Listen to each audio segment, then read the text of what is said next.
아니 근데 제가 왜 이게 술 박물관에 가서 이게 얘기했으면 좋겠는 것 중에 하나가 주치 감경.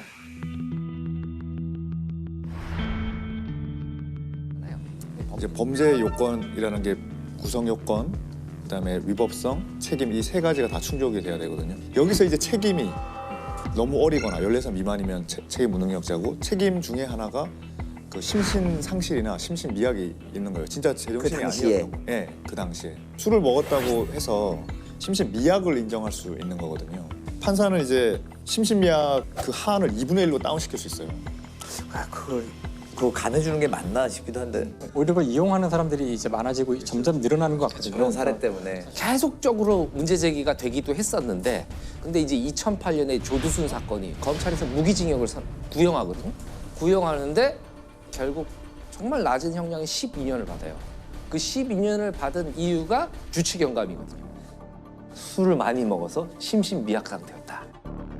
8살짜리 여자아이를 잔혹하게 성폭행한 조두순 사건을 계기 1심 재판에서 법원은 조 씨가 술에 취해 사물 변별 능력이 없었다는 점을 감경 사유로 들어 징역 12년을 선고했습니다.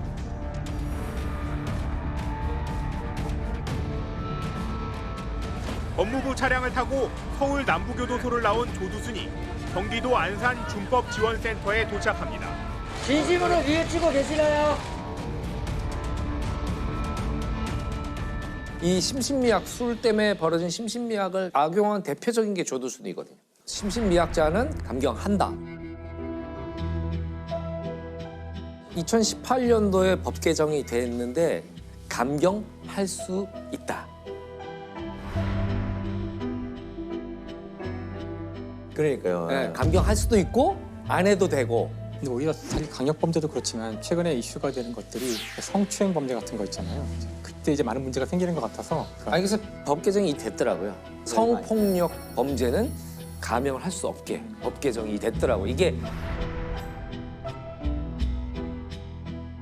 조두순 사건 때문에 그 여파가 미친 거고 이 그나마 늦었지만 주치감경이라는 어떤 룰이 나오게 된 배경은 뭘까요? 그 시대에는 우리가 술 먹었다 그러면 사회적으로 좀 봐주는 그런 게 있었어요. 아, 직장 가서도 어제 술을 너무 많이 사회 먹어서 전반적으로 좀 웃으면서 그런 분위기가 그거를 있긴 했죠. 그런 게 연장돼서 된 것 같은데 지금은 이제 그러면 안 되는 거죠. 절대 그게 감경 사유가 돼서는 안 된다는 여론이 몇 년 전부터 확 일어서 지금은 이제 술 먹은 게 말씀대로 아무도 그렇게 안 해요. 음주운전 사고 장면을 가끔 이렇게 좀 잔혹하지만 영상을 보게 되면 거의 제동을 못 하더라고요. 그냥 뭘 쳤는지도 모르고 달아나는 경우도 많고. 인천에서는 만취한 운전자가 몰던 차에 50대 남성이 숨졌습니다. 피해자는 치킨집을 운영하던 가장으로 늦은 밤에 오토바이를 타고 배달을 가던 길이었습니다. 윤창호 법을 만든 윤창호 사건 있잖아요. 카츄샤 윤창호 씨가 휴가를 나와서 친구네 집에 가려고 도로에 서 있는데 지난 9월 부산 해운대에서 만취 운전 차량에 치여 뇌사 상태에 빠진 윤창호 씨. 저녁을 넉 달 남기고 휴가를 나와 사랑하는 가족, 친구들과 즐거운 시간을 보내던 중이었습니다. 횡단보도를 건너가는 중도 아니고 서 있는데 그 차량이 음주운전 차량이 덮치잖아요. 그래서 0.081인가 나온 사건이거든요. 그래서 14m를 튕겨나가요. 얼마나 충격이 엄청났으면 오랫동안 뇌 상태에 계시다가 이제 사망을 하시게 되는데 지난 2015년 기준으로 음주운전하다 사망사고를 낸 운전자들에게 내려진 평균 형량은 징역 1년 정도에 불과합니다. 좀 잔혹하지만 영상을 보게 되면 그걸 계기로 해서 이제 윤창호법이 이제 제정이 돼요. 그래서 그의 희생이 헛되지 않도록 관련법을 개정하자는 움직임이 일고 있습니다. 음주 사고의 가해자를 엄하게 처벌하자는 이른바 윤창호법 발의가 그의 친구들에 의해 추진되고 있습니다. 윤창호법 제안서를 만들어 국회의원 전원에게 호소한 겁니다. 특정 범죄 가중처벌 등에 관한 법률 일부 거정 법률안 대안은 가결됐음을 선포합니다.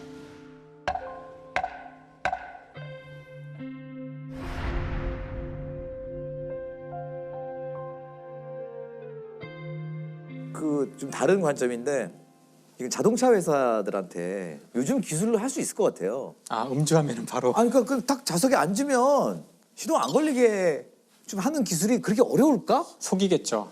그걸 이제 뭔가 그거 씌우거나 이제 그치, 또 그러면 또 어디 기술로 인터넷에서 하는 팔 거는 거야. 쉽지 이걸 쓰면 술 냄새가 안 나서.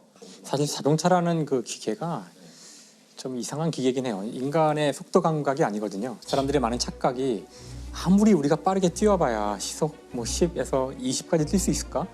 근데 자동차는 쉽게 이제 80, 100이 나오니까 아무리 차를 많이 몰았다고 해도 그 달리는 속도감을 인간이 완벽하게 자기 몸과 일체해서 느끼기는 어려워요. 저는 자동차가 과연 우리에게 물론 편리를 주는 도구이기도 하지만 사실 지금 우리가 가장 많은 사람이 죽는 이유가 병 빼고요. 거의 자동차거든요. 사실 어떤 면에서 우리가 자동차를 유지하려고 많은 희생을 치르고 있다고 볼 수도 있고 그렇죠. 공해도 있잖아요. 그런 심지어. 수많은 것들이 지금 기후 위기도 다 여기서 상당 부분 오고 있고 그러기 때문에 물론 이런 얘기하면 사람들이 차 없이 어떻게 살아 그러지만 이렇게까지 많은 사람이 차를 다 몰고 하는 것이 반드시 옳지만은 않을 수 있다는 걸 한번 생각해 보는 것도. 아니 그래서 오늘부터 이제 교수님은 오늘부터 실천을 해서 공항까지 걸어가신다고 아까 저한테 말씀하시더라고요. 그래서 수영하고 다시 내려서. 근데 자동차가 근데 들어와야 했던 그 초창기의 이유는 자동차가 청정한 운송기관이라 그래요. 네? 우리가 믿기 어려운 얘기지만 자동차가 들어오기 전에 교통수단은 말이었거든요. 똥, 말똥. 말 몇 마리만 있어도 말똥 천지가 돼요. 여러분 생각해보세요. 서울 시내에 말이 한 100만 마리 있다고 해보세요. 말똥도 문제지만 말이 이제 하루에 몇백 마리씩 죽는데 늙어 죽는 거죠. 일단 뉴욕만 해도 도시 여기저기 죽은 말들의 시체가 많고 그래서 아이들이 흔한 장난감이 말 눈 뽑아 놀고 뭐 그래서 말이야말로 도시 오염의 주범이었고 그래서 자동차가 나왔을 때 우리 자동차는 청정이다. 청정해로 이건 정말 청정 운송 생각도 이래 근데 딱 100년 지나서 지금은 자동차야말로 도시의 가장 공의 주범이잖아요. 종이를 한 장 주시는데 술도 그러실 거구나. 알코올. 안에 첫 방울 보니까. 네. 그 필로폰. 화학식이 아주 술을 그려주세요. 먹기더만요. 술은 이게 에틸알코올이거든요. 에틸알코올. 에틸알코올의 원자 구조가 되게 특이해요. 탄소가 2개가 있고 탄소 2개. 탄소마다 수소들이 언제나 이렇게 붙어 있거든요. 네. 수소가 붙어 있고요. 산소고요.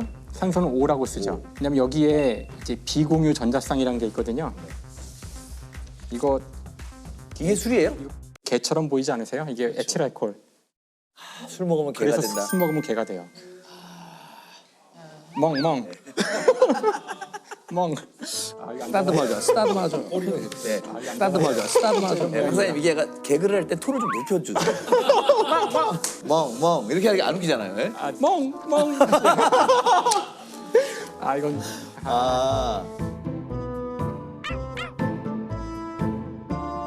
어디 다녀오셨죠? 저랑 같이 다니셨는데. 그 개구리 소년 그 추모비가 이번에 30년 만에 이제 세워졌거든요. 추모비가 있는 와룡산에 다녀왔습니다. 와룡산이요? 네. 91년도에 네네. 91년 3월 26일 날 실종됐었는데요. 올해 30주년입니다. 그 정말 좀 미스테리예요. 5명이. 그땐 정말 큰 사건이었어요. 지금도 기억이 날 정도로. 네. 개구리를 잡으러 간다며 집을 나간 한 동네 국민학교 어린이 5명이 일주일이 지나도록 집에 돌아오지 않고 있습니다. 91년 3월 26일에 5 어린이가 도롱뇽 알을 찾으러 간다고 가까운 뒷산에 와룡산에 올라갔어요. 그리고는 이제 실종이 된 거예요. 그때부터 11년 동안 애들이 어디 갔는지 전혀 모르고. 그러니까 저희 어릴 때도 이게 전국적으로 개구리 소년들 찾는 그런 캠페인이 막 벌어졌잖아요. 네. 세제에도 있고 공중전화 카드에도 있고.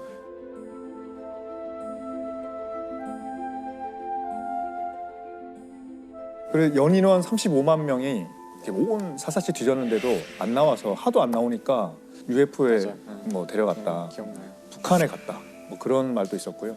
피해자의 아버지가 용의자로 몰리기도 했다면서요? 근데 어떤 이제 프로파일러께서 아이들 중에 아버지 한 명이 범인일 것이라고 이제 지목을 좀 하셔가지고 또 그 집을 다 뒤지고 막 파고 막 이렇게 해서 난리가 났죠. 참으로 알기 어려운 일입니다. 개구리 잡으러 나간 대구의 5 어린이가 행방불명이 된 지 7달이 지났지만 그 흔적을 찾을 수가 없습니다. 이제 11년 뒤인 2002년도에 도토리를 죽으러 갔던 사람이 그 유골을 발견하게 됩니다. 4명의 아이가 같이 이제 있고 또 한 구는 또 따로 유골이 발견됐죠. 유골을 이제 분석해 보니까 뭐 두개골에 뭐 어떤 아이는 자국이 있고 그래서 굉장히 끔찍하게 살해된 거죠. 그냥 삽으로 막 파서 마대에 놓고 이렇게 전문가가 보기도 전에 아니 이게 좀 더 섬찟한 얘기는 어쨌든 사건을 저지른 범인이 어디 활보하고 돌아다니고 있을 그렇죠. 거잖아요. 그렇죠. 지금 이거 보고 있을 수도 있죠. 그러니까요. 네. 사실은 우리 역사에 찾아보기 힘든 희대의 살인마 중에 한 명인데 그 사람을 우리가 정체를 모른 채 같이 살고 있다는 게 진짜 소름 돋는 것 같아요. 아니면 한 명이 아닐 수도 있지 않을까요? 그렇죠. 네, 네. 아닐 수도 있죠. 땅을 파는 게 보통 쉬운 일이 아니잖아요. 그러니까 삽 같은 도구가 있어야 될 것 같고요. 그러니까 이게 아이들한테 무슨 원한이 있었을 건 아닌 것 같고. 현장 근처인가요? 마룡산에서 발굴되긴 했거든요. 이게 아. 마룡산인데. 그러니까 아이들이 여기서 막 조난당해서 저체온증으로 죽었을 것 같다는 말도 있었는데. 사례가 아니고. 예. 근데 이제 그러기엔 산이 너무 낮다는 거죠. 그렇죠. 아 여기겠네요. 안전 기원비. 30년 이맘때네요. 네. 3월 달이니까.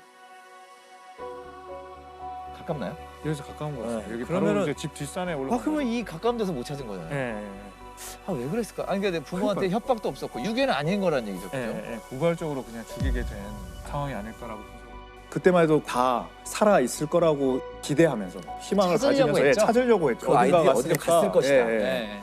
범죄자를 찾으려고 했던 건 아니거든요. 아이들을 찾으려고 했지 범죄자를 찾으려고 했던 건 아니잖아요. 찾고 보니까 공소시효가 이제 15년이었거든요. 살인죄. 그 실종이 1991년에 실종됐으니까 남은 시간이 이제 3년 6개월밖에 없는 거죠.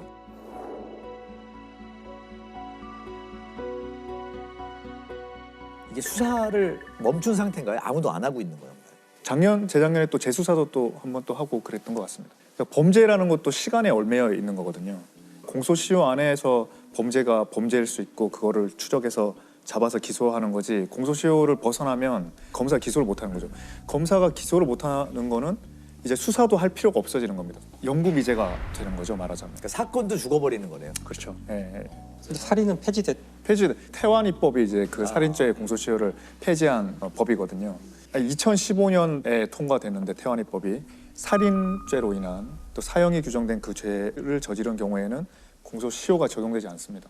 그리고 사실은 2013년에 이미 성폭력에 관해서는 13세 미만 어린이를 성폭행하면 공소시효가 없어졌어요. 근데 그거는 굉장히 성폭력에 관해서 제한적으로 있었던 거고 2015년에 태완이법이 통과되면서 살인죄에 관해서는 적어도 이제 공소시효가 전혀 없어지게 됐습니다. 그러니까 대구 어린이 황산 테러 사건이라고 네. 하는 사건인데 그 어떤 사건이었죠? 그러니까 이제 1999년 5월 20일에 태완이가 6살이었거든요. 6살인데 아침에 학습지 공부하러 이제 학원에 가는 길에 갑자기 남자가 뒤에서 머리를 뒤로 딱 이렇게 해가지고 황산을 뿌린 거예요. 황산을 얼굴에. 네, 그러니까 눈이 다 녹고 얼굴도 다 녹아서 식도도 다 이제 녹고 그래서 49일 동안 이제 고통에 시달리다가 이제 하늘나라로 갔죠. 네, 그러니까 뭐 정말 말도 안 되는 일이 일어난 거죠. 그러니까 태완이가 무슨 너무 황당한 일인 거죠. 그 말 설명할 수도 없는. 그러니까 그 영상을 보면 너무 안 됐어요. 그러니까 붕대로 온 몸을 다 발 빼고 붕대로 감고 있는데 당시 용의자들은 있었나요? 그러니까 태완이가 지목한 사람이 있었죠. 한 사람. 네. 얼굴을 딱 본 건 아니고 이제 황산을 본 거죠. 그러니까 이게 뿌리는 거를 본 거죠. 뜨거운 물이 부어졌다고 생각하는 거죠. 그리고 목소리를 들은 거죠. 네. 그리고 이제 그 신발에 황산이 묻어 있기도 했고, 네. 그걸 데리고 또 병원에 가고 막 이렇게 했다는 거예요. 네. 그런 와중에 옷에도 황산이 묻고, 그래서 옷 신발에도 묻었다. 그리고 옷과 신발을 분리해놔야 되는데 그냥 한 대 섞어 놓다 보니까 신발에 황산이 발견돼도 이게 옷에 있던 게 묻었어야 할 수도 있는 거잖아요. 그러니까 또 어떤 면에서는 그 경찰이 보기에는 그 도와준 사람이랑 이 범인이랑 혼돈했을 수도 있다고 생각도 할 여지도 있었던 것 같아요. 기소조차 못한 거네요. 네, 그런 불확실성 때문에 기소를 못했어요. 그게 굉장히 안타까운 거죠.